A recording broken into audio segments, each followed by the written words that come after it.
Welcome to NSR news. మాజీ MLC Jeevan Reddy, Congress MLA Sanjay మధ్య మాటల యుద్ధం.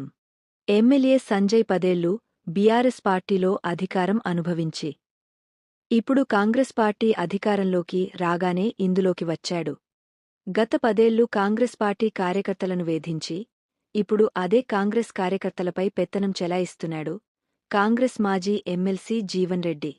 నేనింకా కాంగ్రెస్ పార్టీలో సభ్యత్వం తీసుకోలేదు.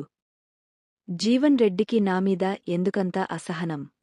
నాకు ఇదే చివరి ఎన్నికలు అన్న జీవన్ రెడ్డి 2023లో ఎందుకు పోటీ చేశాడు? కాంగ్రెస్ ఎమ్మెల్యే సంజయ్.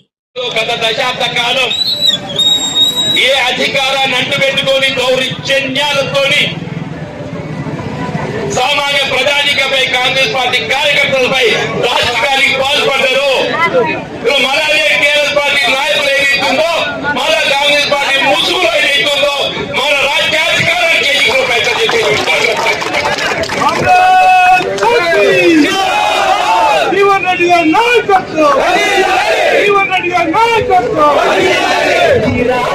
రాష్ట్రంలో కాంగ్రెస్ పార్టీ అధికారం ఇది కేవలం కాంగ్రెస్ పార్టీ కార్యకర్తల శ్రమ ఫలితం.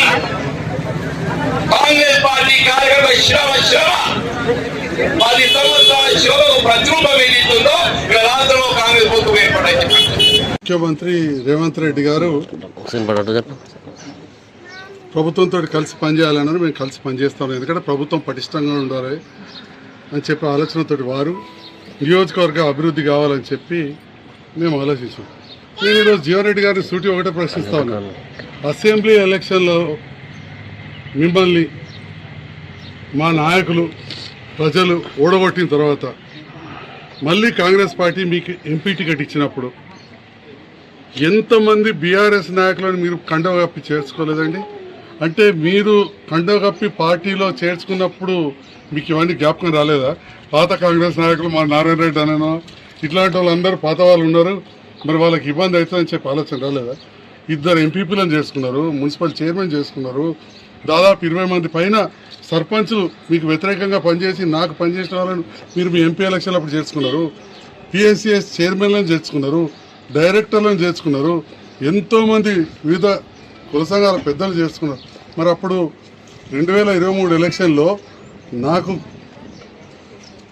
పెద్ద ఎత్తున మద్దతు ఇచ్చిన నాయకులను మీరు ప్రభుత్వం వచ్చిందని చెప్పి మీకు అన్ని రకాల చూసుకుంటామని చెప్పి మీ ఎంపీ ఎలక్షన్లు అప్పుడు మీరు పార్టీలో జాయిన్ చేసుకోలేదా? అంటే మీరు చేసుకుంటే మీరు పార్టీలో జాయిన్ చేసుకుంటే ఒకటి, లేదా కొందరికి మరి ఇంకా మేము సభ్యత్వం తీసుకోలేదు కానీ ప్రభుత్వంతో మమ్మల్ని కలిసి పనిచేస్తే తప్పు అయిపోతుందా? ఇది నేను జీవన్ రెడ్డి గారు సూటిగా ప్రశ్నిస్తున్నా. ఎందుకంత అసహనం వ్యక్తం చేస్తున్నారు పెద్దలు? వారు ఈ వయసులో చాలా, నేను వారికి నీతులు చెప్పాల్సింది కాదు, వారే అన్నారు కొన్ని గ్రామాలలో ఇదే చివరి ఎలక్షన్, వచ్చే ఎలక్షన్ వరకు అని చెప్పి ఇక కొన్ని మాటలు అన్నారు. మరి ఇదే చివరి ఎలక్షన్ అని పైన ఎంపీ ఎలక్షన్లు అన్నప్పుడు మున్ముందు పార్టీ బలోపేతంగా ఉండాలని కాంగ్రెస్ అధిష్టానం ఆలోచిస్తుంది. దాంట్లో తప్పేమున్నదని నేను అడుగుతా ఉన్నా.